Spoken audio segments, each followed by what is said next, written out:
right දැන් පුතේ පටන් ගමු. අයිබෝන්. පුතේ මට කියන්න මේ කොතනින්ද අපි ගිය සුමානේ නැවතුනේ? පාඩමේ අවසානයක් දක්වා ඇවිල්ලා නේද දැන් තියෙන්නේ පාඩමේ කියලා කියන මේ ටියුට් එකේ?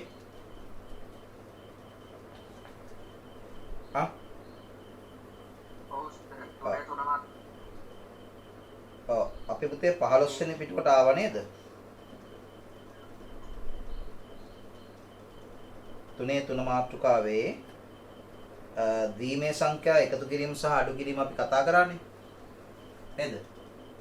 ද්විමේ සංඛ්‍යා එකතු කිරීම සහ අඩු කිරීම අපි කතා කරලා තියෙනවා.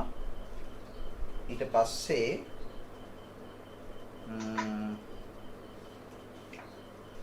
අපි දැන් කතා කරමින් ඉන්නේ මොකද්ද? කො අඩු කිරීම කියන්නේ එතනද? නෑ සර් සිතුවන් පැත්තට ආර්ථික විද්‍යාව එකේ ඩොට් මෙනියුමත් කරලා ඇඩ් එකෙන් තමයි නැවතුනේ අද තියෙන්නේ. අන්න හරි. ආගන්න හරියට ආව පිටුවනුසාරිත තාර්කික මෙහෙයුම් යටතේ අපි නොට් එක අවසන් කරා පුතේ නේද? ඔව් ඒතකොට ඇන්ඩ් එක කරාද? ඇඩ් එක තමයි සර් කරන්න තියෙන්නේ දා වෙලාව මත් කිව්වා කියලා. ඔව් ඒතකොට නොට් එක විතරයි අපි කතා කරලා තියෙන්නේ නේ? හරි. රයිට්. එහෙනම් බලමු අපි. ඔව් එදා වෙලා මදි කියලා කිව්ව පුතේ නැත්තම් ඒක අපිට හරියට විස්තර කරගන්න බැරි වෙනවා. එහෙම වුණොත් එහෙනම් පොඩි අවුලක් එනවනේ. හරි. අපි තේරුම් ගන්න ඕනේ මෙන්න මෙහෙම දෙයක්. දැන් අපි දෙවෙනි පාඩමත් ක්ලාස් එකේ කතා කරගෙන යන හින්දා සහ දෙවෙනි පාඩමේදී පුතේ තවදුරටත් ඉස්සරහදී අපිට ඉගෙන ගන්න හම්බ වෙනවා පරිගණකයේ ඇතුලේ විශේෂයෙන්ම දත්ත සැකසීමේ ක්‍රියාවලියේදී කොහොමද නැත්නම් මොනවද පරිගණකයේ ඇතුලේ වෙන්නේ කියන එක. ඒතකොට දැනටමත් අපි පළවෙනි පාඩමේ යටතේ පුතේ ඒ ටික කතා කරලා තියෙනවා. හැබැයි ඒක ටිකක් තවත් විස්තරාත්මකව සහ ගැඹුරින් කතා කිරීමක් කරනවා දෙවෙනි පාඩමේ ඉදිරියේදී. හරි? තාම අපි දෙවෙනි පාඩමේ මුල හරියනේ ඉන්නේ. නේ? රයිට්. ඒතර සැප්තැම්බර් මාසේ ඔයගොල්ලෝ දෙවෙනි පාඩමේ දෙවෙනි ටියුට් එකක් ලබා ගන්න පුළුවන් මේ මාසේ. හරි. එතකොට අහගන්නකෝ මේ මොකද්ද? දැන් මට කියන්න මේ කවුරු හරි පරිගණකයක පුතේ දත්ත සකසන්නේ කවුද?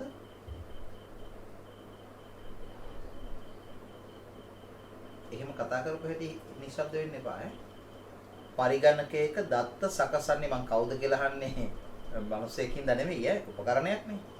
පරිගණකයක් කියලා කියන්නේ උපකරණ වල උපාංග වල එකතුවක් නේ. කියන්නේ පරිගණකයක දත්ත සැකසීම් කෙරෙන්නේ මොන උපකරණයේද? මොන උපකරණයෙන්ද? එහෙම නැත්නම් පුතේ මොන උපකරණ වලින්ද? කවුදානි කියන්නේ පුතේ? කො මධ්‍ය සැකසුම ඒකකේ මධ්‍ය සැකසුම ඒකකේ පුතේ. එතකොට මධ්‍ය සැකසුම ඒකකයේ හැර පරිගණකයක දත්ත සකසන තවත් උපාංග තියෙනවද?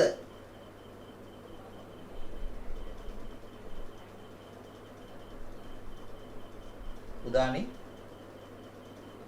මධ්‍ය සැකසුම් ඒකකයේ හැර පරිගණකයක දත්ත සකසන තවත් අවයවයන් කොටස් තියෙනවද?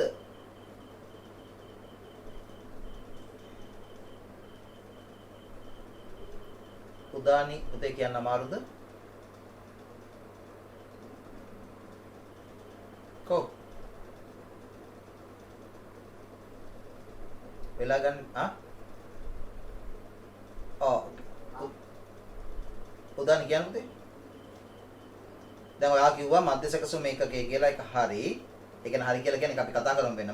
මම අහන්නේ මධ්‍ය සැකසුම් ඒකකයේ හැර පරිගණකයක දත්ත සැකසීම් සිදු කරන වෙනත් උපාංග තියෙනවද? මොකද මේ මොහොත වෙනකොට ඕගොල්ලෝ ඒක දැනගෙන සිටිය යුතුයි. කියන්නේ කවුද නියන්න?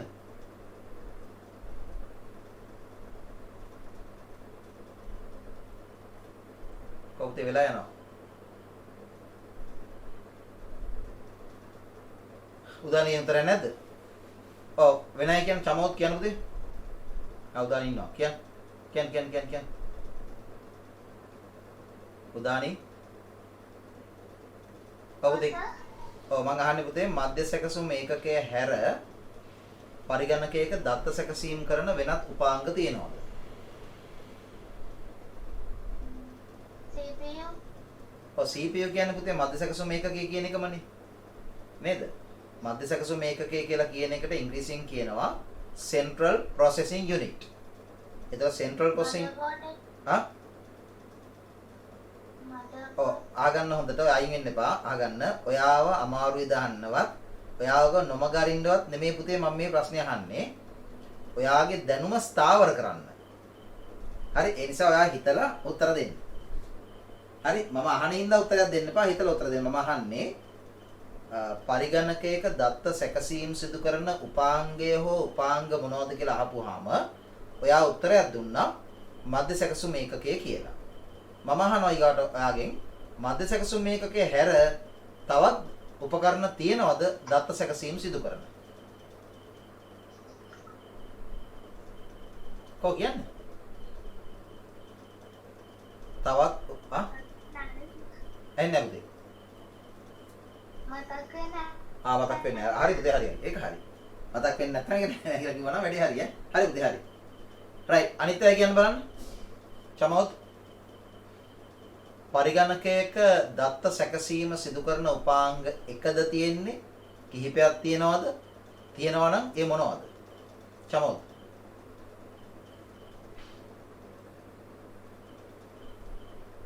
කොහොම චමෝත්? ප්‍රොසෙසරේ ටක් ගාලා අයින් වෙන්න එපා පුතේ. ඔයගොල්ලෝ උත්තරේ දීලා මම කතා කරනවා මට ඔයගොල්ලොත් එක්ක කතා කරන්න ඕනේ. චමොත් එන්න ආපහු. කප් මේ මයික් එක ඔන් කරන්න. කො මං කියන එක ඇහෙන්නේ නැද්ද ඔයාලට? කො අනිත් අය කියන බලන්න. හා චනිදු කියන්න පුතේ. චනිදු. ඔව් සෙනවි කියන්න. කොයි නෑ නෝනේ මේගොල්ලෝ. චනිදු උත්තරයක් දෙන්න මං අහන ප්‍රශ්නට.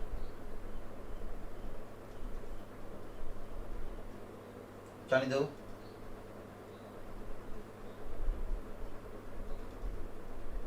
क्या हाँ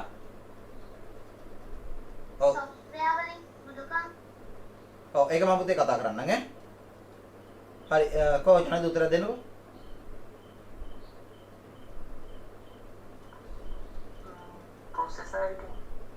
ප්‍රොසෙසරේ විතරද පුතේ තව උපකරණ තියෙනවද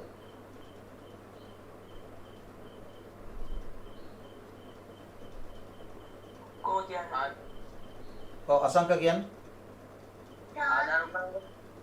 ආදානුපාංග අසංක විරාජ් නේ ඔව් උදානි තව උත්තරයක් දෙනවද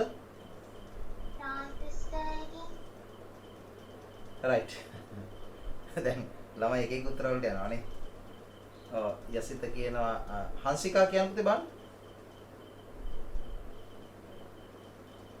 හංසිකා ඈ හිතෙන්නේ එතනින් එහා උත්තරයක් මතක් වෙන්නේ නැහැ හෝ එහෙම හිතෙන්නේ නැහැ රයිට් බොහොම හොඳයි පුතේ අහගන්න හොඳට මම මේ අමතර ප්‍රශ්න අහන්නේ ඒකයි පුතේ රයිට් ඒකයි මෙහෙමයි බලන්න දැන් රොම් එක චමෝ උත්තර දෙනවා රොම් එක කියලා හරි ඒකයි පුතේ මම මේ ප්‍රශ්න අහන්නේ හොඳට අහගන්න මම මේ කියන එක දැන් පුතේ අපි විෂයක් ඉගෙන ගන්නකොට ඒ විෂයට අදාළ කාරණා නිවැරදිව ඉගෙන ගැනීම අංක 1. හැබැයි නිවැරදිව ඉගෙනගෙන විතරක් මදි පුතේ. ඒ ඉගෙනගත්ත දේ භාවිතයේ තියෙන්නත් ඕනේ. හරි? ඉගෙනගත්ත දේ පුතේ භාවිතයේ නැත්තම් අපි ඉගෙනගත්ත එකෙන් වැඩක් නැහැ. හරි? අර විකුම් netmin කියන CPU එක විතරයි සර් කියලා. හරි? තේරෙනවද? ඒක තහවුරු කරන්නත් එක්ක තමයි පුතේ මම මේ අමතර ප්‍රශ්න අහන්නේ. දැන් ඔයගලන්ට තේරෙන්න ඕනි ගුරුවරයෙක් විදිහට මම පුතේ විෂය කරුණු පිළිබඳ සංවාදයට ඊටාම නම්‍යශීලී. ඕගොල්ලෝ ICT සම්බන්ධව අහන ඕනෑම දෙයකට මම උත්තර දෙනවා. හරි මම හරි කැමතියි ගුරුවරයෙක් විදිහට ළමයි ප්‍රශ්න අහනවා. ඒක තමයි පුතේ වෙන්න ඕනේ. එහෙම ප්‍රශ්න ඇහෙනවා නම් පුතේ මොකද වෙන්නේ? ඕගොල්ලෝ දන්නේම නැහැ. ඕගොල්ලෝ සංවර්ධනය වෙනවා. හරි? එහෙම නැතුව දැන් ඕගොල්ලෝ මේක ෆිල්ම් එකක් නැත්නම් ටීවී එකේ මොනවා හරි දෙයක් බලන් ඉන්නවා වගේ නිකන් බලන් හිටියා කියලා පුතේ දැනුම වැඩෙන්නේ නැහැ. මේ පන්තියට සම්බන්ධ වෙලා ඕගොල්ලෝ මේ වැඩ ටික කරනකොට ඕගොල්ලන්ට දැනුමක් එනවා ඒක ඇත්ත. හැබැයි මේ දැනුම හොඳම දැනුමක් වෙන්න නම් හොඳ විශ්වාසනීය දැනුමක් වෙන්න නම් පුතේ කතා කරන්න ඕනේ. කතා කරලා ප්‍රශ්න කරලා ප්‍රශ්න වලට උත්තර දීලා එහෙම හැදෙන්න ඕනේ. රයිට්. හොඳට අහගන්න. පරිගණකයක හොඳට අහගන්න පුතේ. පරිගණකයක දත්ත සැකසීම් සිදු කරන්න පුළුවන් උපකරණ. දැන් උදාහරණයක් මම දිගින් දිගට ප්‍රශ්න අහුවාම එයා උදාහරණෙ පුතේ ඔයා software පැත්තට ගියා එහෙම යන්න එපා. හරිද? ඇයි ඒ? මම අහන්නේ පුතේ උපකරණනේ. software මෘදුකාංග කියලා කියන්නේ උපකරණ නෙවෙයි. ඒතර දත්ත සැකසීමේ ක්‍රියාවලිය සිදු කරනකොට මෘදුකාංග හරහා දායකත්වයක් සිද්ධ වෙනවා. ඒක ඇත්ත. හැබැයි මම මෙතන ගන්නෙ මෘදුකාංග ගැන නෙවෙයි. මම ගන්නෙ උපකරණ ගැන. එතකොට පරිගණකයක් ඇතුලේ පුතේ දත්ත සැකසීම් කරන්න පුළුවන් එකම එක උපාංගයයි තියෙන්නේ. ඒ හින්දා මේ මාතෘකාව හරි ලේසි. දැන් මට උත්තර දුන්න කීප දෙනෙක් මේ ස්ථාවරයේ ඉන්නවා. පොඩි පොඩි හැලහැප්පීම් සහිතව. හරි? ඒ උපකරණ තමයි පුතේ අපි ඉගෙන ගත්තේ. අර උදාහරණ කිව්ව උත්තරේ හරියටම හරි මොකද මුලින්ම මධ්‍ය සැකසුම් ඒකකය. ඒකට ඉංග්‍රීසියෙන් කියනවා Central Processing Unit. ඒකටම තමයි අපි කියන්නේ කෙටියෙන් CPU. එහෙම නැත්නම් සිංහලෙන් තව කියනවා සකසනය නේ. ඒකට ඉංග්‍රීසියෙන් කියනවා ප්‍රොසෙසරය නේ. ප්‍රොසෙසර් මේ ඔක්කොම පුතේ එකක්. මොකද ඔව් ඊටාම දියුණු චිප් එකක්. අපි රූපත් එක්කම පළවෙනි පාඩමේ මුල හරියදී මැද හරියදී කතා කරා. හරි? එතකොට දත්ත සැකසීම් කරන උපකරණය පුතේ CPU එක. දත්ත සැකසීම් කරන උපකරණය තමයි CPU එක. ඕකටම තමයි අපි කියන්නේ ප්‍රොසෙසර් කියලා. සිංහලෙන් කියනවා මොකද්ද? සකසනය. හරිද? එතකොට ඔයගොල්ලෝ පටලවා ගන්නවා කියලා කියන්නේ මෙහෙමයි. දැන් සමහර දරුවෝ උත්තර දීලා තිබුණා ALU කියලා. ඒ උත්තරේ වැරදි පුතේ. ඇයි වැරදින්නේ? හොඳට අහගන්න අහන ප්‍රශ්නේ මොකක්ද කියලා. ප්‍රශ්නේ තමයි පරිගණකයක දත්ත සැකසීම් කරන උපකරණය කුමක්ද? මේ ALU කියලා කියන පුතේ උපකරණයක් නෙමෙයිනේ. ALU කියලා කියන්නේ CPU එක ඇතුලේ තියෙන කොටසක්. අපිට කවදාවත් ALU කියලා කියන්නේ මොකක්ද කියන එක පියවියෙන් බලන්න බෑ.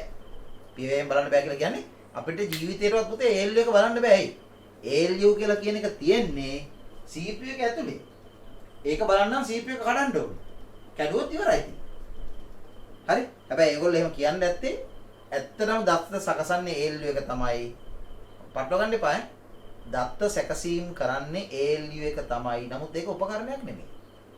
උපකරණය මොකද්ද කියලා ඇහුවොත් උපාංගය මොකද්ද කියලා ඇහුවොත් ඒක CPU. ඒ උපාංගයේ ඇතුලේ තියෙන කොටසක් තමයි පුතේ ALU කියන්නේ. මෙන්න මෙහෙම. මෙයා තමයි දත්ත සකසන්නේ. මෙයා ගැන කතා කරන්න ඕනින්ද තමයි මම මේක ඇදලා ගත්තේ. ඒතර මේක පාලනය කරන්න තව කොටසක් තියෙනවා කියලා අපි කතා කරා control unit CU. ඒ වගේම මේකේ මතකයක් තියෙනවා කියලා අපි කතා කරලා තියෙනවා. ඒ මතකයට තමයි පුතේ අපි කියනවා කියලාද register කියලා. ඒතර මෙහි තියෙනවා RAM එක.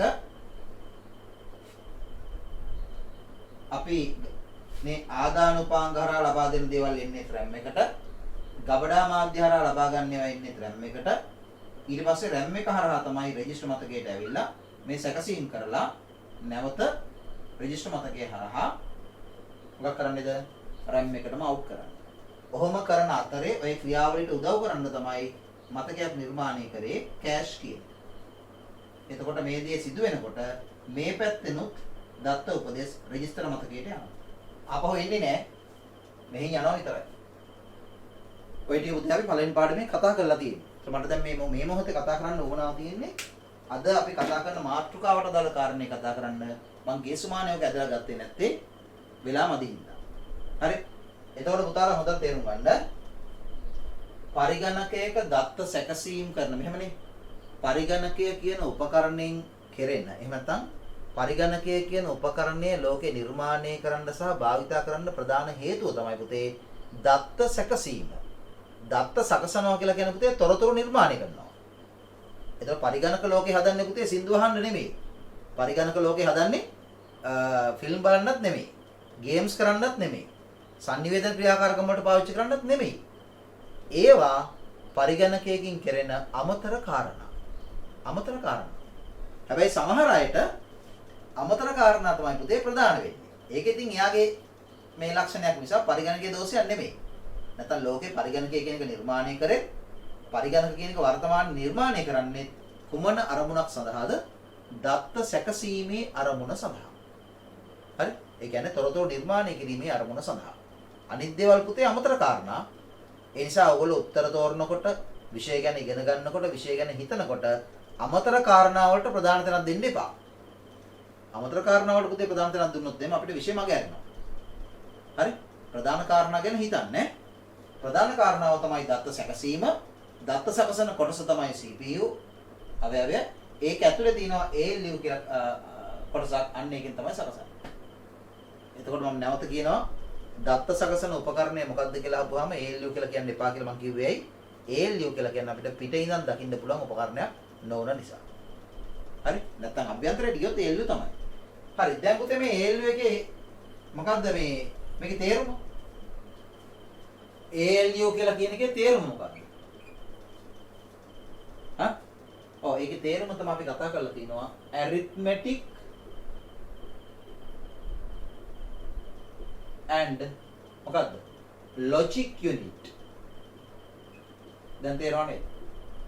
arithmetic and logic unit කියන එක තමයි අපි කෙටියෙන් ALU කියලා කියන්නේ. එතන පුතේ arithmetic කියන්නේ මොකද්ද? මම අද කතා කරන මාතෘකාවට එන්න මේ හදන්නේ arithmetic කියන්නේ මොකද්ද? කියන්නේ arithmetic කියලා කියන්නේ මොකද්ද? අංක ගණිතමය. බොහොම හොඳයි. arithmetic කියලා කියන්නේ පුතේ අංක ගණිතමය කියන එක. මේකේ තේරුම අංක ගණිතමය.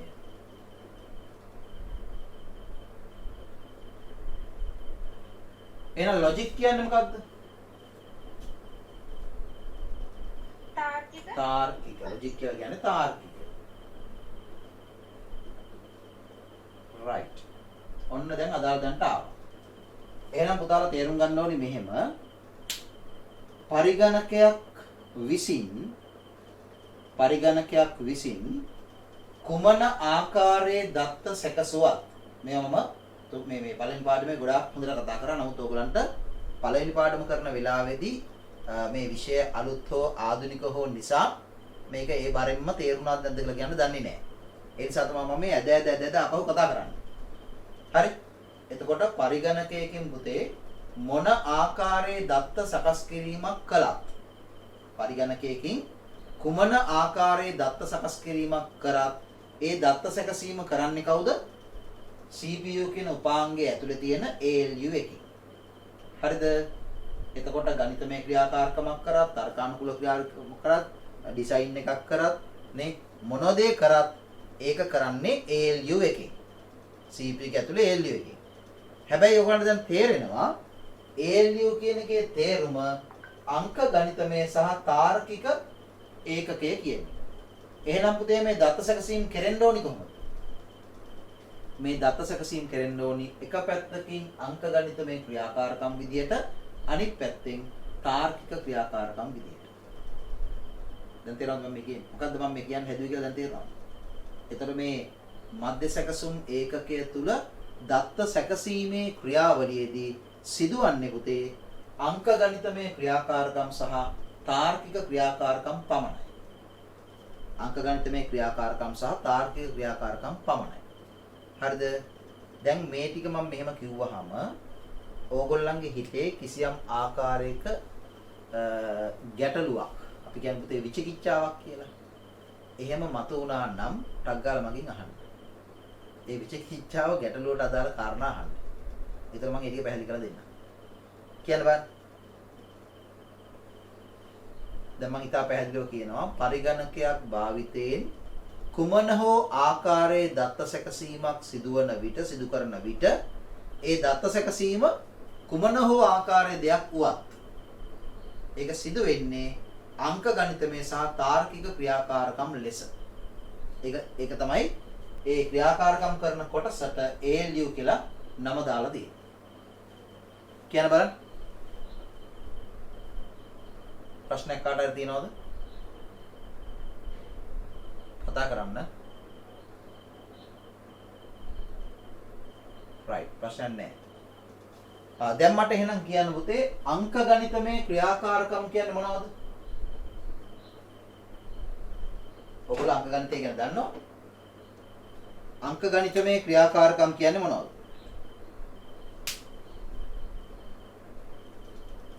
හා? මාර්ගයේ කියන්නේ අංක ගණිතමය ක්‍රියාකාරකම් ඔයගොල්ලෝ දන්නේ නැද්ද? බෙදා ගන්න එපා.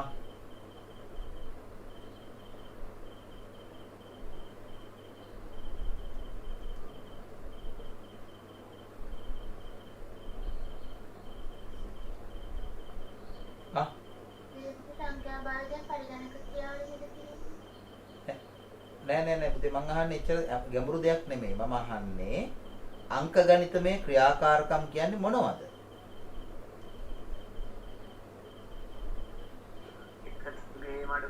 අන්න හරි. එකතු කිරීම, අඩු කිරීම වගේ දේවල් නෙමෙයි ඒවා තමයි.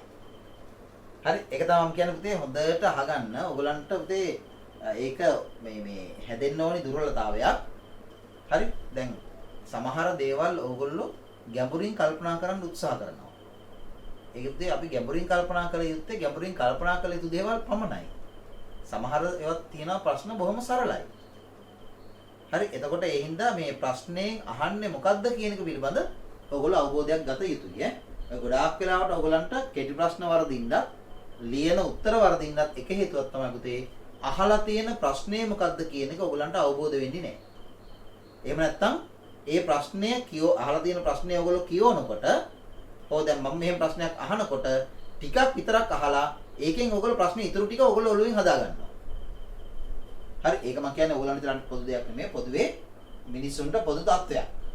ඒක මමත් කරන්න ඇති ඒ කාලේ පැහැදිලිද? එතකොට වෙන්නේ මොකද්ද? අපි උත්තර දෙන්නේ පුතේ මේ අහලා තියෙන ප්‍රශ්නෙට නෙමෙයි අපි ඔළුවෙන් හදා ගන්න ප්‍රශ්නෙට. එතකොට උත්තරේ වැරදි. ඒ උත්තරේ වරදින්නේ පුතේ අපේ දැනුම නැති හින්දා නෙමෙයි. අපි ළඟ දැනුම තිබිලා අපි ප්‍රශ්නේ හරියට වටහා ගත්තේ නැති නිසා උත්තරේ වරදිනවා. එහෙනම් අර කිය උත්තරේ හරියට හරි සමෝත් මොකද්ද? එකතු කිරීම, අඩු කිරීම, බෙදීම සහ වැඩි කිරීම. පරිගණකයේ බෙදීම දක්වන්නේ පුතේ මේ ස්ලෑෂ් මාක් එකෙන් වැඩි කිරීම දක්වන්නේ තරු ලකුණෙන්. ඔන්න පුතේ අංක ගණිතමය ක්‍රියාකාරකම් ඔච්චරයි තියෙන්නේ. හරිද? ඊගාට මොනවද තාර්කික ක්‍රියාකාරකම්? තාර්කික ක්‍රියාකාරකම් තමයි ඔය පුතේ අපි බිටු අනුසාරිත තාර්කික මෙහෙයුම් කියලා කතා කරන්නේ. එකක් තමයි not කියන තාර්කික ක්‍රියාවලිය. අනිත් එක තමයි n කියන තාර්කික ක්‍රියාවලිය. අනිත් එක තමයි පුතේ o කියන තාර්කික ක්‍රියාවලිය. අනිත් එක තමයි xor කියන තාර්කික ක්‍රියාවලිය. ඒතර මෙන්න මේවට තමයි තර්කානුකූල ක්‍රියාකාරකම් කියලා කියන්නේ. මේවා තමයි තර්කානුකූල ක්‍රියාකාරකම්. පැහැදිලිද? මේ තර්කානුකූල ක්‍රියාකාරකම් මේ තියෙන්නේ අංක ගණිතමය ක්‍රියාකාරකම්. ඒතර මේ සකසණේ ඇතුලේ AL එක විසින් පුතේ ඉටු කරන්නේ ඔය කියන ක්‍රියාකාරකම් පමණයි. ඔය ක්‍රියාකාරකම් හරහා සිදුවන දෙයට තමයි කියන්නේ දත්ත සැකසීම කියලා. ඒතර මම ඔයාලට කිව්වේ පින්තූරයක් සකස් කිරීමකට ලක් කරනවා නම් ඒත් වෙන්නේ ওই දෙයමයි. සින්දුවක් එඩිට් කරනවා නම් ඒත් වෙන්නේ ওই දෙයමයි. වීඩියෝ එකක් එඩිට් කරනවා නම් ඒත් වෙන්නේ ওই දෙයමයි. වෙන දේවල් වෙන්න බෑ. මොකද පුතේ සින්දුවක් ප්ලේ කරන සින්දුවක් එඩිට් කරන කොටයි ගණිතමය ආකාරකමක් කරන කොටයි නේ වෙන්නේ වෙනස් දෙයක් තමයි. නමුත් වෙන්නේ මේ ක්‍රියාකාරකම් විතරයි. ඒක මේ හේල්ලු කියන්නේ. ඒතර මුල් කාලේ පරිගණකයට ගණිතමය ගැටලු විසඳීම පමණක් කරන්න පුළුවන් උනේ අනිත් මෙහෙයුම් තේරුම් ගන්න බැරි වුණා. නමුත් ඊට පස්සේ ඒවා තේරුම් ගන්න පුළුවන් විදිහට පරිගණකයේ තාක්ෂණය දියුණු කරා. ඔච්චරයි තියෙන්නේ. ඊගාට මෙන්න මේක අපිට ප්‍රශ්නයක් තියෙනවා අනාගතේ කතා කරන්න. දැන් මම කතා නොකර ඉන්නම් ඒක. කතා කරලා ටිකක් ගැඹුරු වෙනවා ඕගලන්ට. හරි ඒක පොඩ්ඩක් මතක තියාගන්න. මේකේ ධන විශේෂයෙන් මතක තියාගන්න. මේ තුන්වෙනි පාඩමෙන් කතා කරනවා ඒක. මේක ඇල්ලත් එක්ක මම මේව හයිලයිට් කරා කියලා. හරි දැන් අපි කතා කරමින් ඉන්නේ පුතේ මේ ටික. එහෙනම් දැන් ඔයගොල්ලන්ට තේරෙන්න ඕනේ මේ තුන්වෙනි පාඩමේ අපි මාතෘකාවක් විදිහට බිටු අනුසාරිත තාර්කික මෙහෙයුම් කියන මාතෘකාව කතා කරන්නේ ඇයි? ඒක ඊටාම ප්‍රායෝගිකයි. හේතුව අපි භාවිතා කරන පරිගණකයක දත්ත සැකසීමේ ක්‍රියාකාරකම් සිදු කරනකොට මෙන්න මේ කියන තර්කානුකූල ක්‍රියාකාරකම් සිදුවන නිසා. ඒතර අපිට හඳුනා ගැනීමක් අවශ්‍යයි. මේ තර්කානුකූල ක්‍රියාකාරකම් කියන්නේ මොනවද කියන්නේ? නේ? මේක කොහොමද ඔයගොල්ලෝ දන්නවා? හැබැයි මේවා ඔයගොල්ලෝ දන්නේ නැහැ. නේ? අන්න ඒ නිසා තමයි මම මේ පොඩ්ඩක් කතා කරේ.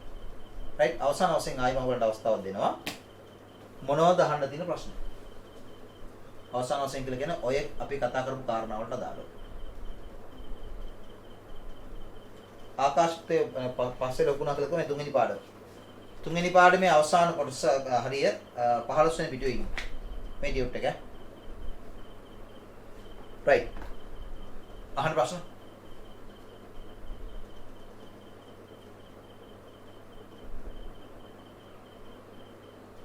නැද්ද? මේ ශබ්දයිනේ. හරි. රයිට්. එහෙනම් දැන් මම විශ්වාස කරනවා ඔයගොල්ලන්ට මම මේ කිව්ව කාරණේ තේරෙන්නේ නැති කියලා. රයිට්. එතකොට පුතේ අපි not කියන එක විතර හංසිකා. පුතේ අපි not කියන එක විතර දවසක් කරලා තියෙන්නේ. ඔව් සර් ඒක not කරලා. ඔව්. අපි ලියාගත්තද මෙහෙම ක්‍රියාකාරකම් හතරක් තියෙනවා කියලා? ඔව්. ඔව්. ඊට පස්සේ පළවෙනි ක්‍රියාකාරකම විදිහට not එක කොහොමද වෙන්නේ කියන එක පැහැදිලි කරා. ඔව්. උදාහරණයක් ලියාගත්තනේ? ඔව් සර්. හරි. හරි දැන් එන්න පුතේ නම් දෙවෙනි එකට and මෙහෙයුම. දෙක and මෙහෙයුම.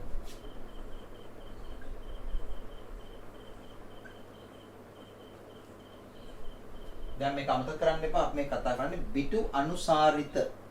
බිටු අනුසාරිත කියලා කියන පුතේ බිංදුව සහ එක කියන සංඛ්‍යා භාවිතයෙන් සිදු කරන හරි.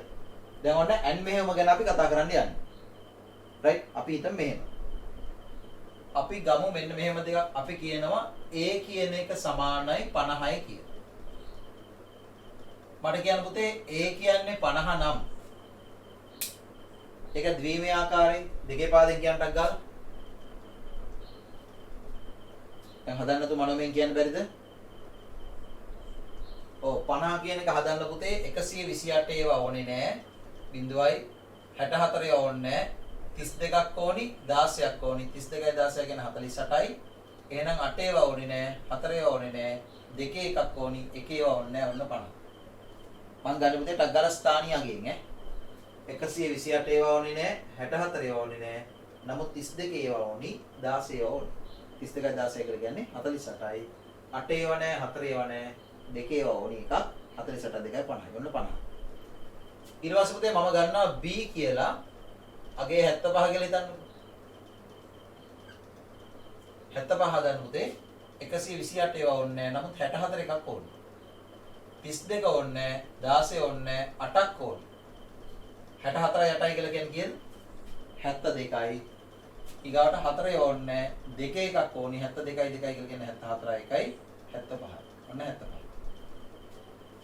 128 නෑ 64 එකයි 32 නෑ 16 නෑ 8යි 64යි 8යි කියලා කියන 42යි 4 ඒව නෑ 4 ගත්තොත් පුතේ 76ක් වෙනවනේ මේ දෙකයි එතකොට 74යි 2යි sorry 72යි 2යි 74යි 1යි 75යි දැන් පුතේ අපි කියනවා මෙහෙම A and B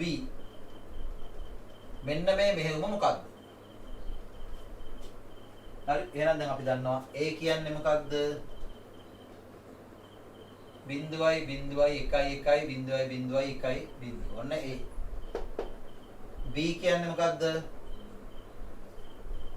බිංදුවයි 1යි බිංදු 2යි 1යි බිංදුවයි 1යි 1යි ඔන්න B.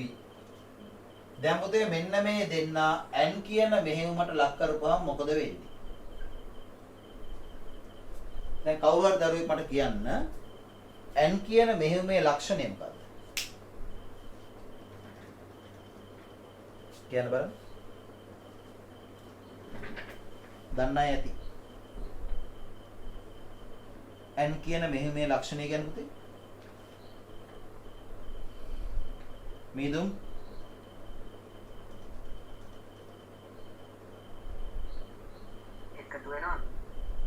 එකතු වෙනවා නෙමෙයි පුතේ. මීදුම් කියන්න බලන්න.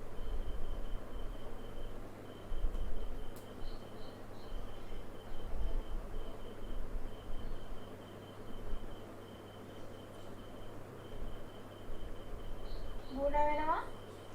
ಗುಣ වෙනවත් නෙමෙයි. එකතු වීම, ಗುಣ වීම, අඩු කිරීම, බෙදීම කියන පුතේ ගණිතමය ක්‍රියාකාරකම්නේ. මේවා තාර්කික ක්‍රියාකාරකම්. කවුද?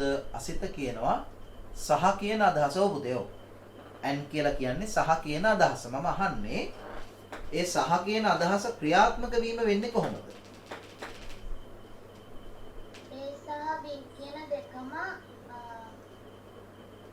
සංකෘත වලට මොකද පුතේ?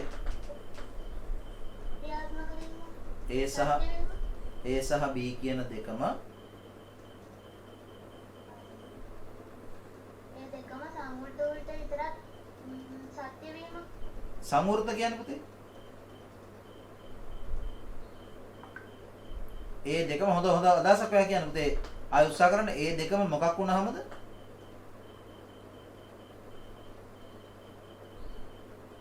කියන්න පුතේ. දෙකම මොකක් වුණාමද සත්‍ය වෙන්නේ?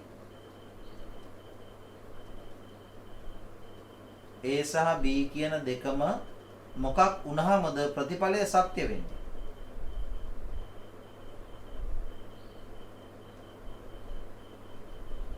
එක වුණොත් අන්න නිර්ගුලී කියනවා එක වුණොත්. බොහොම හොඳයි.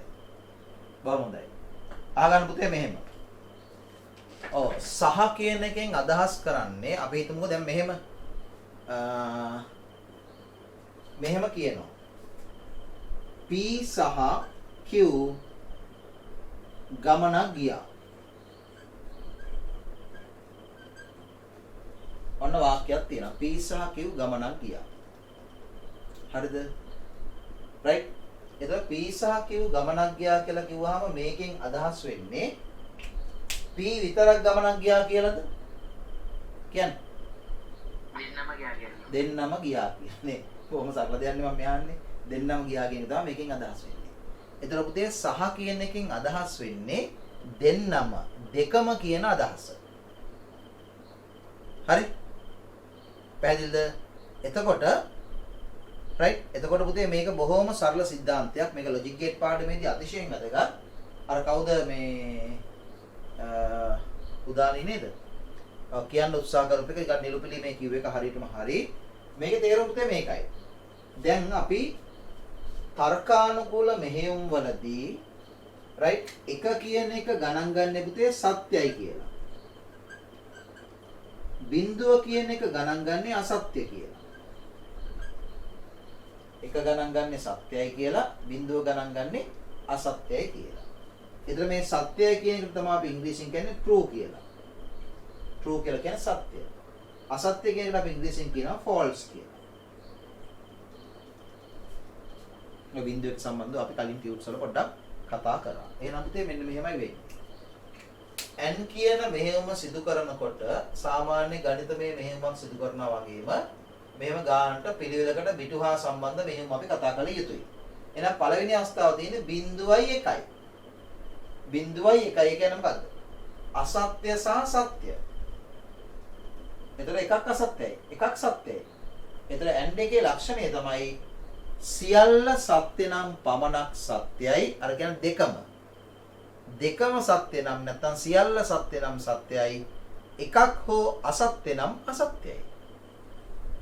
සියල්ල සත්‍ය නම් සත්‍යයි. එකක් හෝ අසත්‍ය නම් අසත්‍යයි. ඔන්නක තමයි පුතේ n කියන්නේ. එහෙනම් මේකට බඩ උදව් කරන්න. 0.1යි. සියල්ල සත්‍යද එකක් හෝ අසත්‍යද?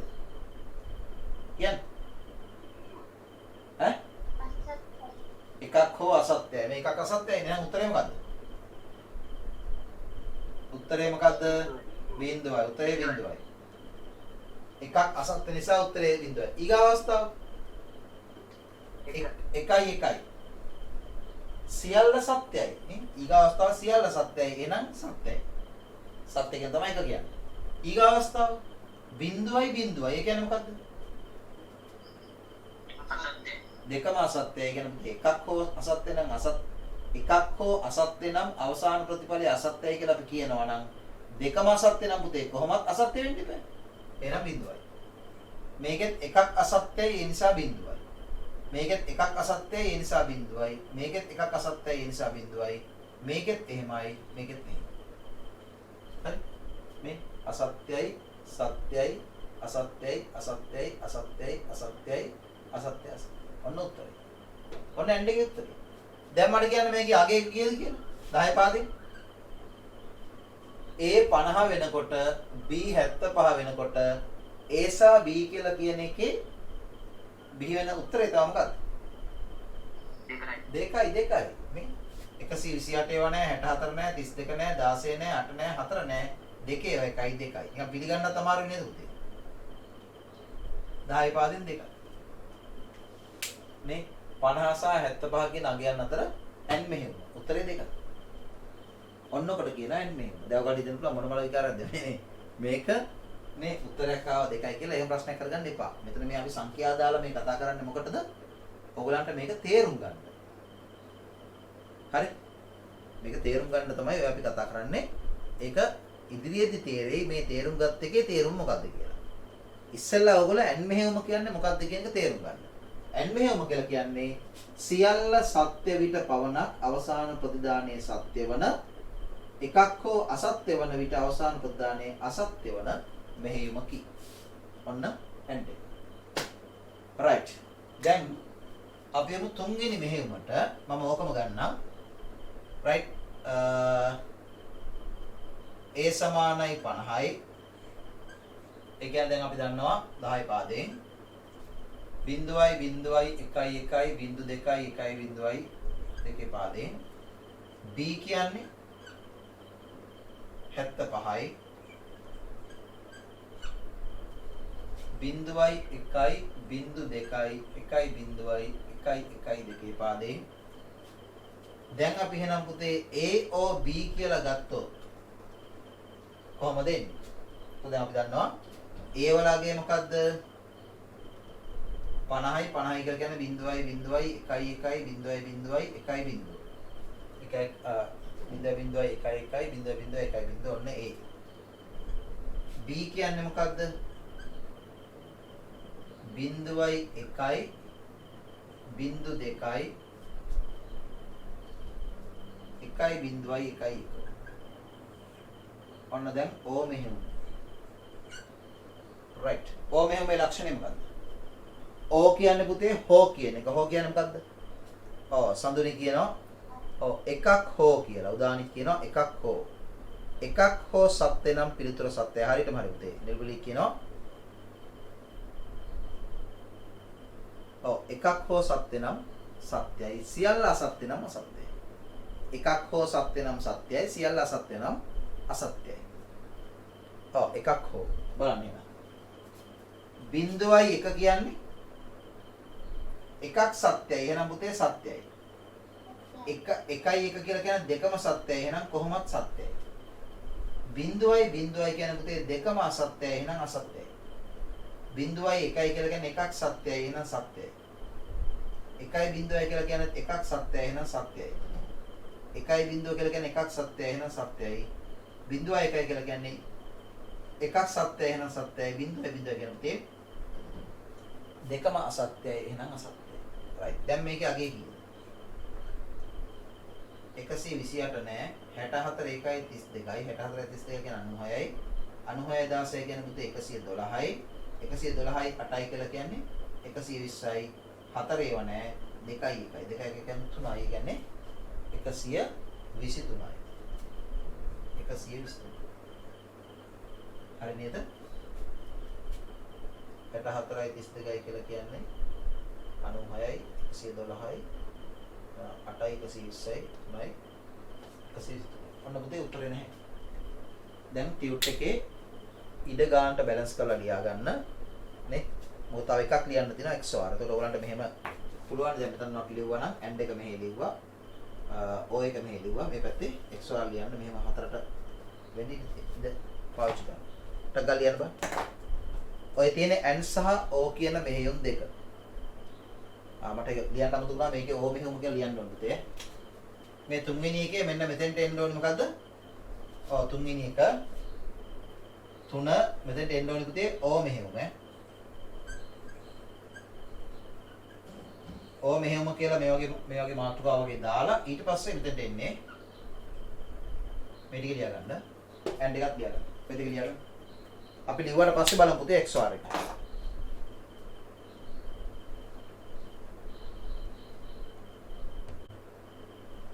හරිද නේ? දැන් අපි යමු අවසාන එකට හතරවෙනි එකට. මොකද්ද මෙහෙම 4 XOR මෙහෙම.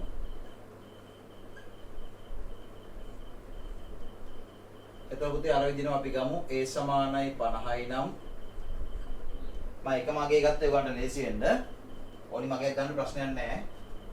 0.2යි 1.2යි 0.2යි 1.0යි දෙකේ පාදයෙන් B කියන්නේ 75 නම් 0.1යි 0.2යි 1.0යි 1.1 එහෙනම් පුතේ A XOR B කියලා කියන්නේ මොකද්ද? හරි. එතකොට දැන් අපි දන්නවා A සමානයි මොකද්ද?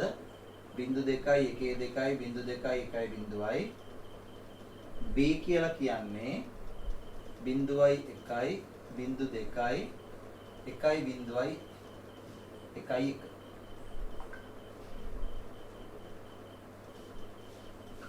මෙහෙම පුතේ XOR so කියලා කෙටියෙන් කියනවා. right කාට හරි කිව්ව හැකිද XOR කියන මෙහෙමේ ස්වභාවය පුතේ? XOR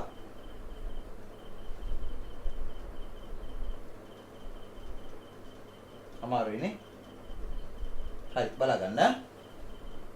දැන් අපි n මෙහෙයුම ගත්තත් O මෙහෙයුම ගත්තත් හොඳට අහගන්න කියන එක.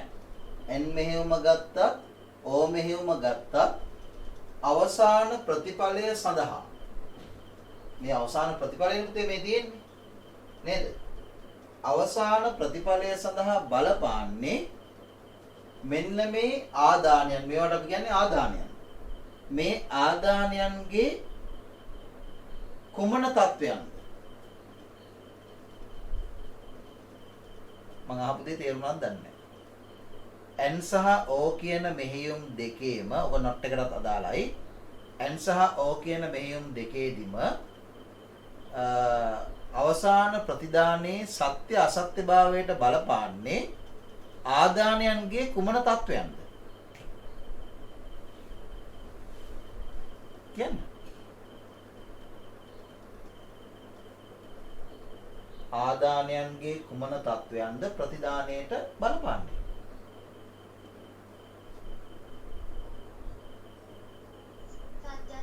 සත්‍ය අසත්‍යතාව හරියටම හරි පුතේ. අන්නේ වචන පාවිච්චි ගන්න. බොහොම හොඳයි පුතේ. සත්‍ය අසත්‍යතාව. ඒ කියන්නේ දැන් ඒකනේ මම ඔයාලට කිව්වේ මේ ඇන්ඩ් එකේ ලක්ෂණය තමයි කිව්වා සියල්ල සත්‍ය නම් සත්‍යයි එකක් හෝ අසත්‍ය නම් අසත්‍යයි කියලා. මතකයිනේ? ඒ ඇන්ඩ් එක. ඇන්ඩ් එකේ ලක්ෂණය මොකද්ද? ඔන්න ලියා ගන්න. සියල්ල සත්‍ය නම් සත්‍යයි එකක් හෝ අසත්‍ය නම් අසත්‍යයි. එහෙනම් අවසාන ප්‍රතිදානයේ විදිහට පුතේ සත්‍යයි කියන ප්‍රතිඵලයේ එන්නේ හෝ අසත්‍යයි කියලා කියන ප්‍රතිඵලයේ එන්නේ අර ආදානයන්ගේ ස්වභාවය සත්‍ය අසත්‍ය වුණොත් මේකෙත් එහෙමනේ. ඔය එකේ කියන්නේ මොකද්ද? එකක් හෝ සත්‍ය නම් සත්‍යයි සියල්ල අසත්‍ය නම් අසත්‍යයි.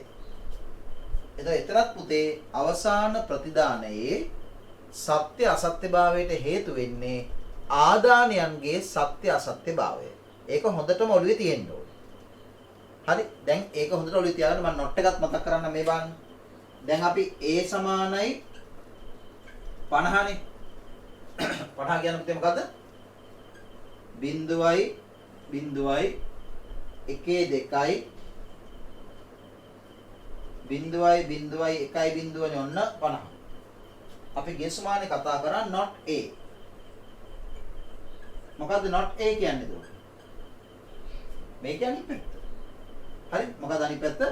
අසත්‍ය නම් සත්‍යයි සත්‍ය නම් අසත්‍යයි. අසත්‍ය නම් සත්‍යයි සත්‍ය නම් අසත්‍යයි අසත්‍ය නම් සත්‍යයි. එතකොට පුතේ not එකේ අවසාන ප්‍රතිදානයට බලපාන්නේ ආදානයේ සත්‍ය අසත්‍ය භාවය මේ බිඳුව නම් 1යි බිඳුව නම් 1යි ඒ කියන්නේ අසත්‍ය නම් සත්‍යයි අසත්‍ය නම් සත්‍යයි. එක නම් බිඳුවයි එක නම් බිඳුවයි ඒ කියන්නේ සත්‍ය නම් අසත්‍යයි. එතකොට අපේ මේ බිටු අනුසාරිත තාර්ක මෙහෙයුම යටතේ පුතේ not මෙහෙයුමට and මෙහෙයුමට සහ o මෙහෙයුමට අදාළව අපි කතා කරපුවාම අපිට තේරෙනවා අවසාන ප්‍රතිදානයට බලපාන්නේ ආදානයන්ගේ සත්‍ය අසත්‍ය භාවය. හැබැයි පුතේ XOR එකට බලපාන්නේ එහෙම නෙමෙයි. XOR එකට බලපාන්නේ එහෙම නෙමෙයි. හොඳට අහගන්න. දැන් මේ වෙලාවේ ආදානයන්ගේ ස්වභාවය මට කියන්න. ආදානයන් සමානද අසමානද? ඉක්මනට පළවෙනි අවස්ථාව මේක විසඳනකොට අපි වම් පැත්තේ ඉඳන් පුතේ විසඳගෙන එන්නේ සමානයි. අසමානයි. එහෙනම් පුතේ හොඳට තේරුම් ගන්න XOR මෙහෙයුමට බලපාන්නේ ආදානයන්ගේ සත්‍ය අසත්‍ය භාවය නෙවෙයි. ආදානයන්ගේ සමාන අසමානකම. සමාන අසමානකම. XOR වල ස්වභාවය තමයි පුතේ ආදානයන් අසමාන නම් මේ 0යි 1යි කියන්නේ අසමානයි. අසමාන නම් පුතේ ප්‍රතිදානය සත්‍යයි. ඒක විශේෂයි ඈ. ඒ මෙහෙම හදලා තියෙන හැටි. රයිට්. එතකොට ආදානයන් අසමාන නම් ප්‍රතිදානය සත්‍යයි. ආදානයන් සමාන නම් මේ 1යි 1යි ආදානයන් සමානයි. එහෙනම් ආදානයන් අසමාන නම් ප්‍රතිදානය සත්‍යයි. ආදානයන් අසමාන නම් ප්‍රතිදානය සත්‍යයි. ආදානයන් සමාන නම් ප්‍රතිදානය අසත්‍යයි. ආදානයන් අසමානයි 0.1 කියන්නේ පුතේ සමාන අවයවයන් දෙකක් නෙමෙයි අසමාන අවයවයන් දෙකක් නේ. හරි? එතකොට ආදානයන් අසමාන නම් ප්‍රතිදානය සත්‍යයි. ආදානයන් සමාන නම් ප්‍රතිදානය අසත්‍යයි. එහෙනම් පුතේ 1යි 1යි නම් 0යි. 0යි 0යි නම් උත්තරේ කියන්න ගාලා. 0යි 1යි නෙමෙයි 0යි. ඇයි? ආදානයන් සමානයි නේ. සමාන නම් 0යි අසත්‍යයි. අසමාන නම් 1යි ඒ කියන්නේ සත්‍යයි. එහෙනම් මේක 0යි. මෙතන 0යි 1යි. ඔව් 0යි 1යි කියන්නේ අසමානයි. අසමාන නම් සත්‍යයි. ඒ කියන්නේ 1යි.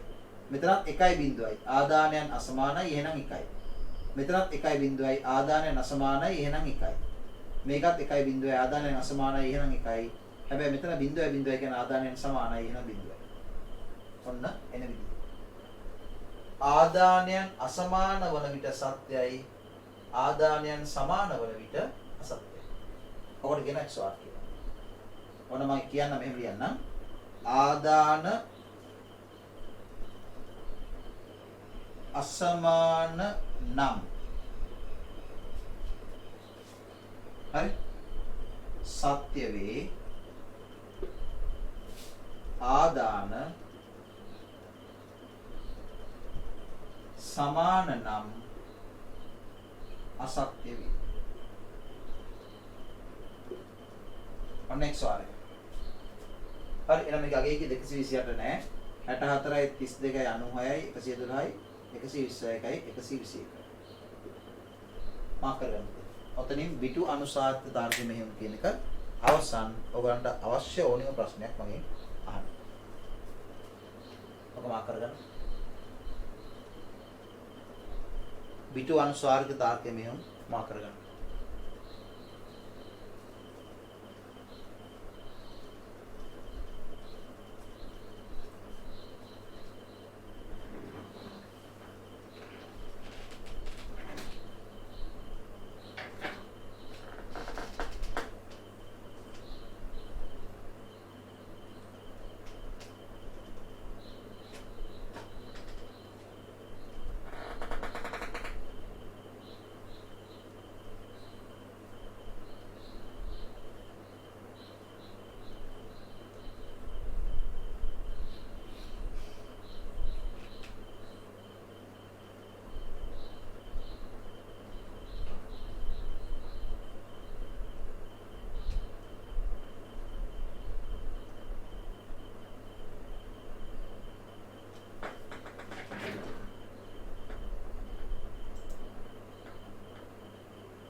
ආකාශ් මේ මොකද්ද පුතේ වෙන්න ඕනි?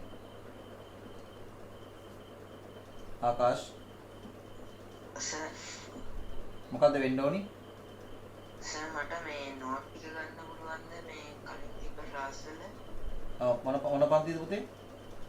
ඇහැලියකොට ඔයක තමයි. ඔව් එයාට නෝට් එක ගන්න ඕනි බදාදා 1යි. මේ සිකුරාදා සර්. ඒ කියන්නේ- සති දෙකක. ඔය කියන්නේ ගිය සිකුරාදායි ඊට කලින් සිකුරාදායි දෙකේම එන්න බැරි වුණාද? ඔව් සර්. එතකොට බදාදා බදාදාට ආවේ නෑ සර්. මේ බදාදාද ගිය බදාදා ආවේ නැද්ද? ගිය බදාදා ඊට කලින් බදාදායි සර්. ඒ කියන්නේ තන සමාන දෙකක් නේ. ඔව් සර්. නිරෝධායන කරා.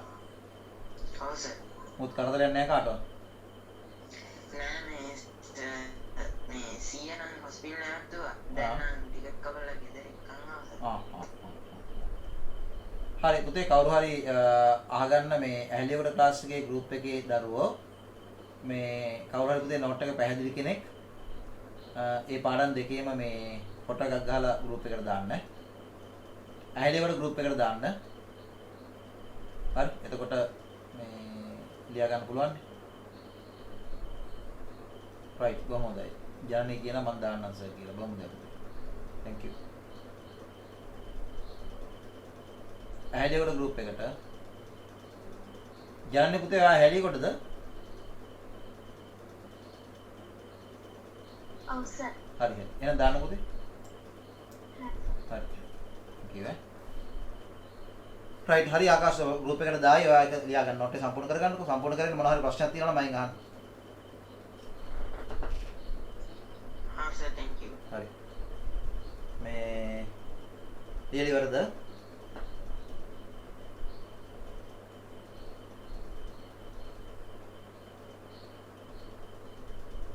හරි සර් ඉවරයි. right. තව ලියන අය ඉන්නවද?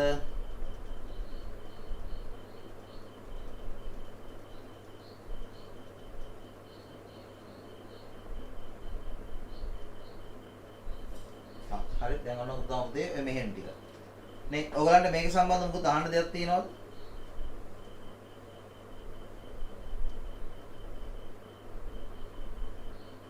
හා? නෑනේ. මෙහෙම පුතේ දැන් ඔය මෙහෙයුම් ටික දැන් අපි කියනවනේ ඒකට පිටුවනුසාර්ථ දාර්ඝ මෙහෙයුම් කියලා. ඔය මෙහෙයුම් ටික පරිගණකයක ක්‍රියාත්මක වෙන්නේ කොහොමද?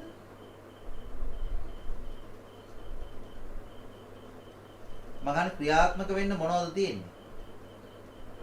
මේ අහන ප්‍රශ්න ටිකක් අසාධාරණ වෙන්න පුළුවන් නේ.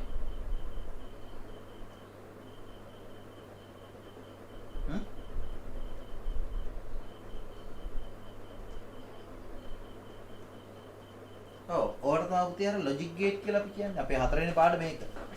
ඒක හතරවෙනි පාඩම ඉදිරියේදී කතා කරන්න තියෙනද මම ඇහුවේ. අපි ලොජික් ගේට්ස් කියලා කතා කරන්නේ. ඒ ලොජික් ගේට්ස් කියන අවයවයන් විශේෂය තමයි පුතේ මේ මෙහෙයුම් ටික සිදු කරන්නේ. ඒ කියන්නේ පුතේ මේ n කියන මෙහෙයුම සිදු කරන්න පුළුවන් විදිහට ලොජික් ගේට් එකක් හදලා තියෙනවා. O ගේට් එකට අදාළව හදලා තියෙනවා. not ගේට් එකට අදාළව හදලා තියෙනවා. මේ XOR ගේට් එකට අදාළව XOR මෙහෙයුමට අදාළව ගේට් එකක් හදලා තියෙනවා. එතකොට ඒ ලොජික් ගේට්ස් හරහා මේ ක්‍රියාකාරකම් සියල්ල සිද්ධ වෙනවා. හරි. ඇති. අපි යමු එහෙනම් මේ ටියුට් එකේ අවසාන මාතෘකාවට වැඩිම වෙසෙසි බිටුව නැත්නම් අංකය හා අඩුම වෙසෙසි බිටුව නැත්නම් අංකය. ඒකට ඉංග්‍රීසියෙන් කියනවා most significant bit නැත්නම් digit සහ least කියලා කියන්නේ පුතේ අවම කියන. හරි. මේ මොකක්ද කියන එක අපි බලමු. ලියන්න මෙහෙම. ලියන්න ඕනෑම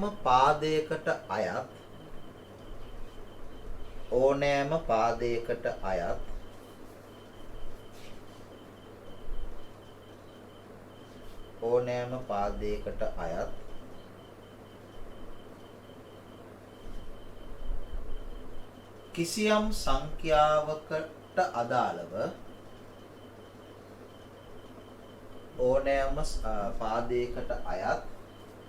කිසියම් සංඛ්‍යාවකට අදාළව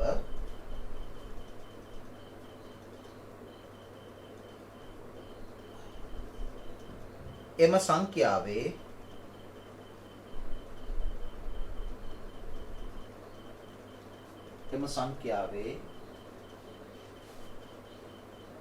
විශේෂ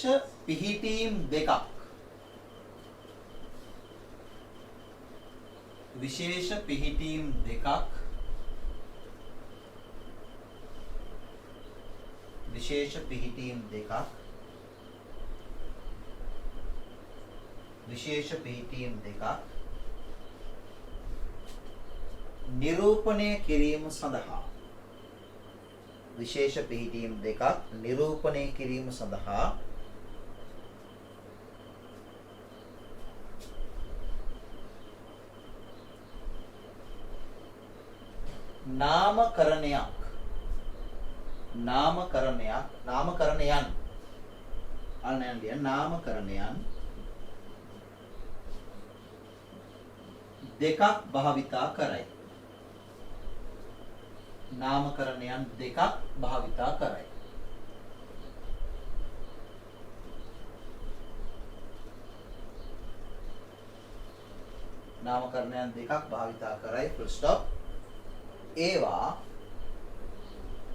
නාමකරණයන් දෙකක් භාවිතා කරයි. full stop. ඒවා කියලා කමාවක් දාලා පුතේ අලුත් පේලක ලියන්න. ඔය මාතෘකාවේ තියෙන දෙක ලියන්න. වැඩිම වෙසෙසි බිටුව හරස් ඉරක් අංකය. පළවෙනි එක ඊගාට දෙවෙනි රූලේ නැත්නම් ඊගා රූල ලියන්න. දෙවෙනි එක අඩුම වෙසෙසි අංකය හරස් ඉරක් බිටුව.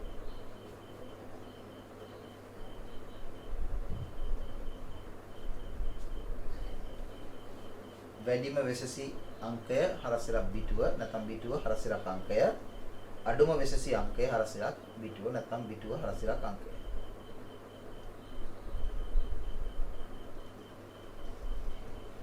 right. පොඩ්ඩක් පුතේ විස්තරය බලන්න.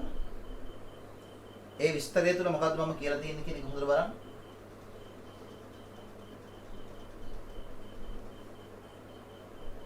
මොකක්ද ඒක කියන්නේ? මම ඉතා පැහැදිලිවම කියනවා පුතේ කිසියම් පාදයකට අයත් ඕනෑම සංඛ්‍යාවක. එහෙමනේ මම කියන්නේ. ඒතකොට පුතේ ඔය කියන සංඛ්‍යාව දෙකේ පාදේ වෙන්න පුළුවන්, 8 පාදේ වෙන්නත් පුළුවන්, 10 පාදේ වෙන්නත් පුළුවන්, 16 පාදේ වෙන්නත් පුළුවන්. එහෙනම් පුතේ ඕනෑම පාදයකට අයත් සංඛ්‍යාවක අගයක විශේෂ පිහිටීම් දෙකක් නිරූපණය කරන්න. හරි? විශේෂ පිහිටීම් දෙකක් නිරූපණය කරන්න නම් දෙකක් හඳුන්වා දීලා තියෙනවා. අන්න ඒ නම් දෙකට අපි කියනවා වැඩිම වෙසෙසි අංකය නැත්නම් බිටුව සහ අඩුම වෙසෙසි අංකය නැත්නම් බිටුව කියලා. හරි? මම උදාහරණයක් ගන්නකො මේ බලන්න. දැන් අපි කිව්වොත් මෙන්න මෙහෙම. අපි කියනවා 7356යි දශම 2.5. ඔන්න 10 පාදයේ සංඛ්‍යාවක් මම ගත්තා. 7356.2.5 කියන එක. මේ තියෙන පුතේ අගයක්. අපි හැමෝම දන්නවා මේක අගයක් සංඛ්‍යාවක්. මේ සංඛ්‍යාවේ ඉලක්කම් කීයක් තියෙනවද? හා? 6ක් තියෙනවා. ඔව් ඉලක්කම් 6ක් තියෙනවා. එතකොට දැන් මේ ඉලක්කම් 6න් හරි මට කියන්න වැඩිම මම මෙහෙම ගන්නම්කෝ.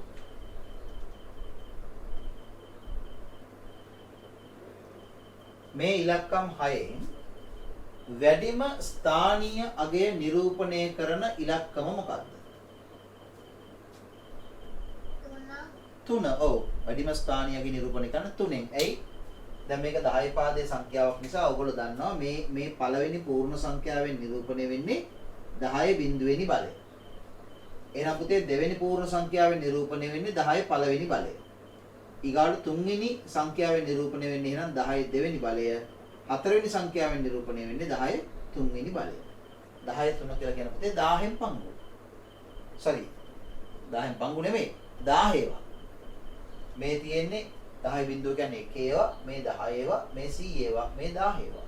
එහෙනම් මෙතන මතු පිටින් අපි ගත්තාම මේ ඉලක්කම 7, මේ ඉලක්කම 3. මතු පිටින් ගත්තාම මේ ඉලක්කමට වඩා මේ ඉලක්කම විශාලයි. අපි කියන්නේ සංකේතාගය විශාලයි. හැබැයි අපි දන්නවා මේ 7 විසින් දරාගෙන ඉන්නේ 7 විසින් දරාගෙන ඉන්නේ 100 ඒවා 7ක්. හැබැයි පුතේ 3 විසින් දරාගෙන ඉන්නේ 1000 ඒවා 3ක්. එමනේ 1000 ඒවා 3ක්. ඒතර මේකේ වැඩිම ස්ථානීය අගයේ තියෙන සංඛ්‍යාව තමයි කීයද? 3. එහෙම නේද? මේ සංඛ්‍යාවේ වැඩිම ස්ථානීය අගයේ තියෙන සංඛ්‍යාව මොකක්ද? 3. ඊගාට මේ ගත්තොත් එහෙනම් අපි දන්නවා මේක 10 ඍණ 1යි, මේක 10 ඍණ 2යි. එහෙනම් අඩුම ස්ථානීය අගය නියෝජනය කරන්න මොකෙද? කියන්නේ 0.5 අන්න හරි. 0.05 ඈ. මේක 0.2 මේ පහට එනකොට මෙතන බිඳුව අරගත්තාම 0.5. එතකොට මේක. මොකද මෙතනින් එන්නේ පුතේ 10න් පංගු, මෙතනින් එන්නේ 100න් පංගු. එහෙනම් පුතේ මෙන්න මේ වැඩිම ස්ථානීය අගයේ සහිත සංඛ්‍යාවට කියනවා වැඩිම වෙසෙසි අංකය. බිටෝ කියන වචනේ පාවිච්චි කරන්න බෑනේ. බිටෝ කියන වචනේ පාවිච්චි කරන බන් දෙකේ පාස් සංඛ්‍යාවට විතරයිනේ. එහෙනම් පුතේ මේකට කියනවා මොකක් කියලාද? අඩුම වෙසෙසි අංකය. මේවා ඕනි වෙන්නේ පුතේ ඉදිරියේදී කරන යම් ක්‍රියාකාරකම් වලදී නම් කරන්න. මේ නාමකරණයක් තියෙනවා. හඳුන්වා දීමක් තියෙනවා. මේ වැඩිම ස්ථානීය අගයේ සහිත සංඛ්‍යාවට කියනවා වැඩිම වෙසෙසි අංකය. අඩුම ස්ථානීය අගයේ සහිත සංඛ්‍යාවට කියනවා අඩුම වෙසෙසි අංකය කියලා. එහෙනම් අලුත් වේලක තරල කොනක් දාන්න යන්න. හරි. අනු මාතෘකාවක ලියන්න. වැඩිම වෙසෙසි අංකය මෙහෙම ලියන්න. අනු මාතෘකාව රුල කරලා ලියන්න. ඉඩ තියෙනවා. මෙහෙම ලියන්න පුතේ. වැඩිම වෙසෙසි අංකය එහෙම නැත්නම් බිටුව. ඒකට ඉංග්‍රීසියෙන් කියනවා MSB. D කියන්නේ පුතේ ඩිජිට් කියන එක. එහෙම නැත්නම් MSB. B කියලා කියන්නේ බිට් කියන එක. අංකය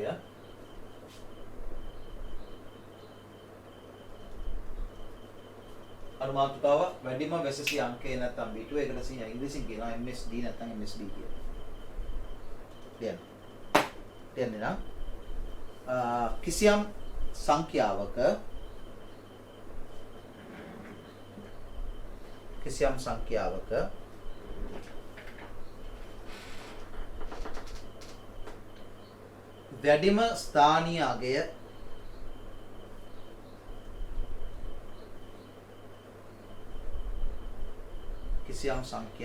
වැඩිම ස්ථානීය අගය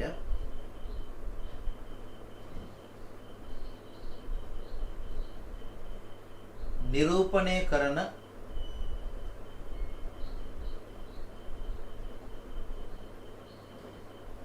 කිසියම් සංඛ්‍යාවක වැඩිම ස්ථානීය අගය නිරූපණය කරන ඉලක්කම. කිසියම් සංඛ්‍යාවක වැඩිම ස්ථානීය අගය නිරූපණය කරන ඉලක්කම හරස්සලක් ගාලා අලුත් පේලියක වෙන පාටකින් හයිලයිට් කරලා ලියා ගන්න. සංඛ්‍යාගෙන ආවේ කිසියම් සංඛ්‍යාවක වැඩිම ස්ථානීය අගය නිරූපණය කරන ඉලක්කම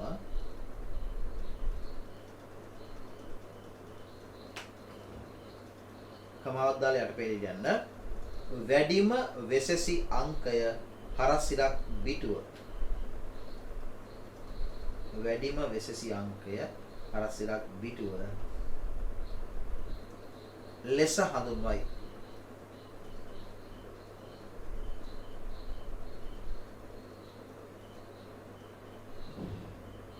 ලෙස හඳුන්වයි.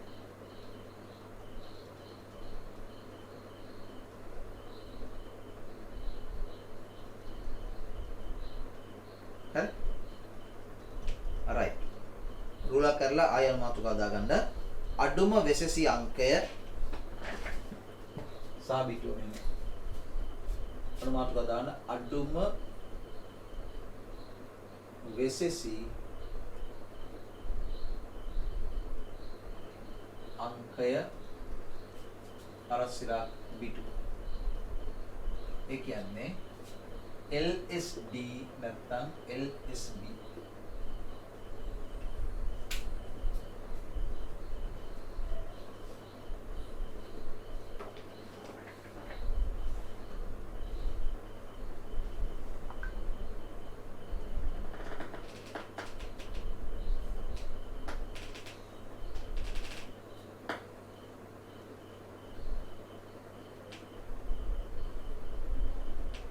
හරි ලියන්න.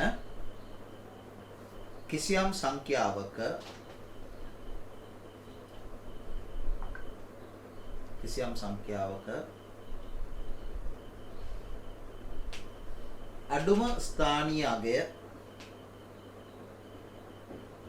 සංඛ්‍යාවක අඩුම ස්ථානීය අගය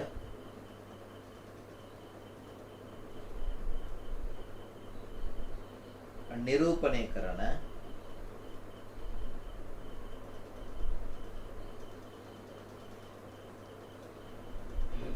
කිසියම් සංඛ්‍යාවක අඩුම ස්ථානයක නිරූපණය කරන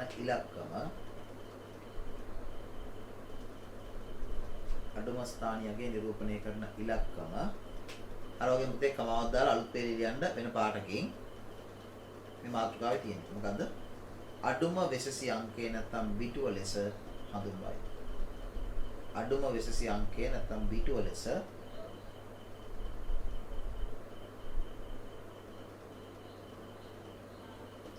හඳුන්වයි.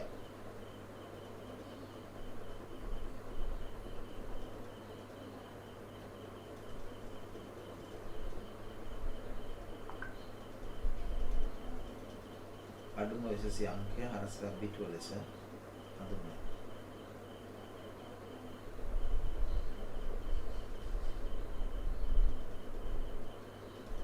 හරි? right දැන් මේ උදාහරණ ලියගන්න. මේ දෙක උදාහරණ.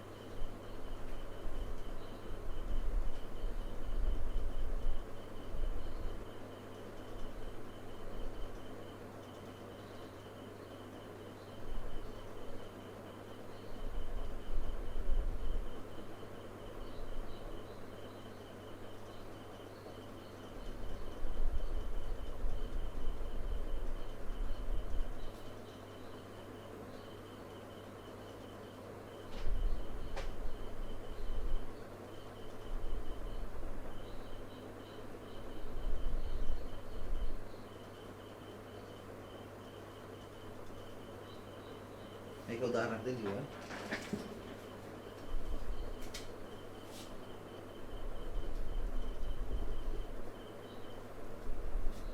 ඕනනම් මෙහෙම කරන්න පුළුවන් තිය. උදාහරණ 1.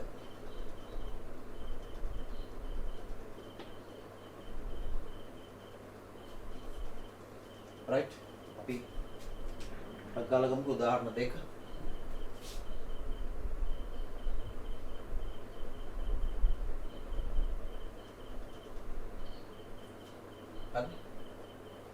මේ උදාහරණ 1 මේ උදාහරණ 2 මම මෙහෙම ගන්නම්.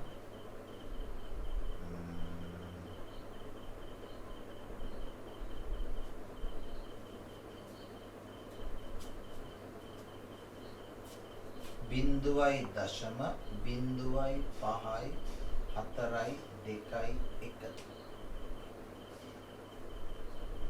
හරි මේකේ පුතේ දැන් වැඩිම වෙසසි අංකය සහ අඩුම වෙසසි අංකය මොකක්ද?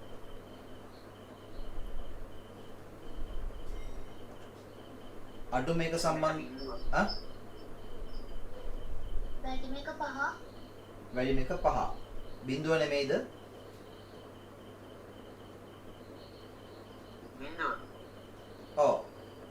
මේ එතන බලන්න මෙහෙමයි. දැන් මේකේ පුතේ වැඩිම ස්ථානියගේ නිරූපණය කරන්නේ බිඳුවේ. හැබැයි බිඳුව කියන එකේ අගයක් නැති නිසා සහ තව ඔකට අර්ධක්වීමක් තියෙනවා. ඒක මේ වෙලාවේ කතා කරද්දී උගන්ට පැටලෙනවා.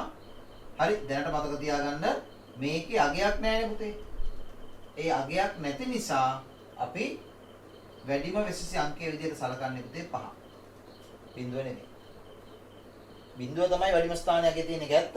හැබැයි අපි MSD එක විදිහට ඒ කියන්නේ most significant digit වැඩිම වෙසසි අංකයේ විදිහට සලකන්නේ 5. අඩු මේක නම් ඉතින් තර්කයක් නැහැ මේකට. මාක් කරගන්න. දෙවෙනි උදාහරණය. අතනින් පුතේ මේ ටියුට් එකට දාලා තියරික සම්පූර්ණයෙන්ම අවසන් නේ. ඊට පස්සේ ඔයගොල්ලෝ දැන් අරන් ඇති දෙවෙනි පාඩමේ දෙවෙනි ටියුට් එක ඒක කතා කරන්න තියෙන්නේ.